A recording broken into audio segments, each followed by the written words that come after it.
いろいろな情報をお届けいたします。よろしければチャンネル登録、高評価よろしくお願いいたします。庭の木の新芽がだいぶ伸びてきたので手入れをいたします。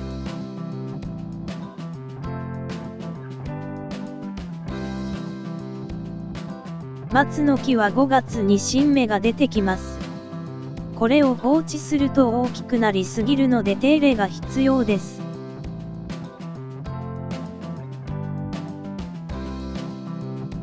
高枝切りばさみで丁寧に切っていきます。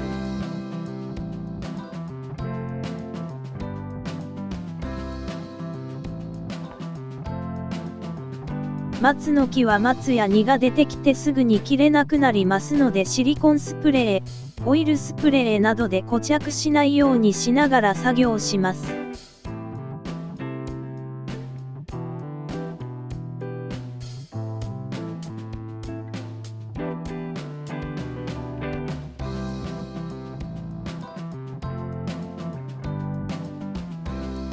ハサミが固着した場合は加圧クリーナーで掃除すると簡単に取れます。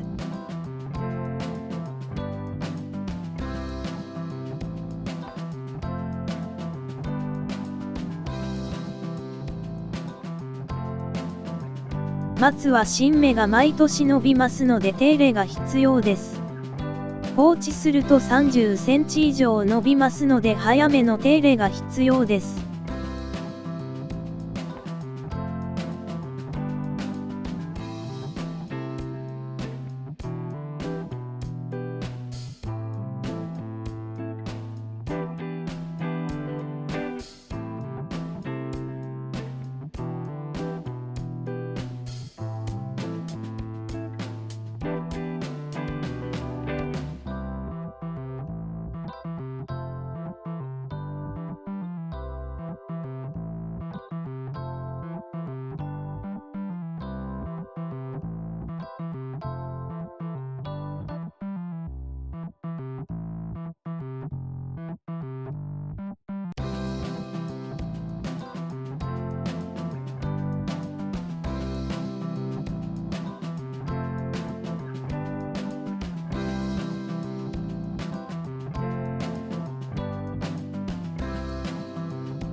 松は2本あるので手入れに4日かかりました。頑張れば2日でできるのですが、まだ他にも手入れするところがあるので少しずつ作業します。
雑草も生え放題になっているのできれいにして庭キャンプができるようにしようと思います。